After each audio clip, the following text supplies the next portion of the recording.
पश्चिम ओडिशा रे मुख्यमंत्री प्रचार राउरकेला निर्वाचन सभा दलीय प्रार्थी भोट मागिबा सहित विरोधी को टार्गेट करिसेंती।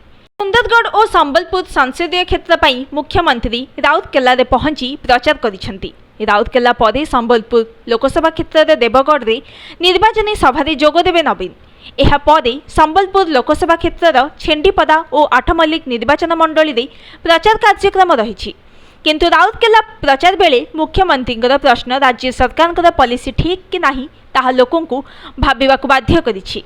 25 वर्षर निरवच्छिन्न स्थिर सरकार यह सत्वे सरकार स्थिति और अस्तित्व को नहीं संदिहान थिबा परि मने हेउछि।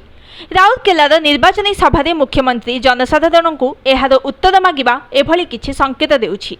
बिजु जनता दलर लोकप्रिय योजना को नहीं प्रथमे साधारण सभा उत्तर रखिथिले मुख्यमंत्री। कालिया योजना ठारू आरंभ करी बीएसकेवाई कार्ड पर्यंत समस्त योजनार सफलता नहीं लोकों को पचारिथिले।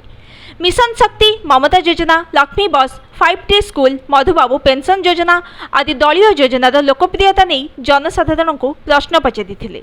एहा परे परे मुख्यमंत्री कहिथिले जे नवीन पट्टनायक भल कि शंख चिन्ह भल कि 25 वर्षर शासन पर लोकों को नवीन पट्टनायक भल कि बोली पचारिबा कि संकेत देउछि ताकु नै प्रश्न उठिछि। मुख्यमंत्री जुलाई मागणा बिजुली मिलिबा उपरे कहिथिले एही बिजुली केवल बीजेडी सरकार ही देई परिबो।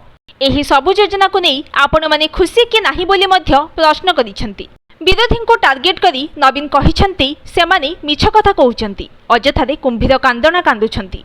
एहा सहित शंख चिन्ह रे भोट देबाकू लोकों को अनुरोध करिसेंती। Bureau report news today.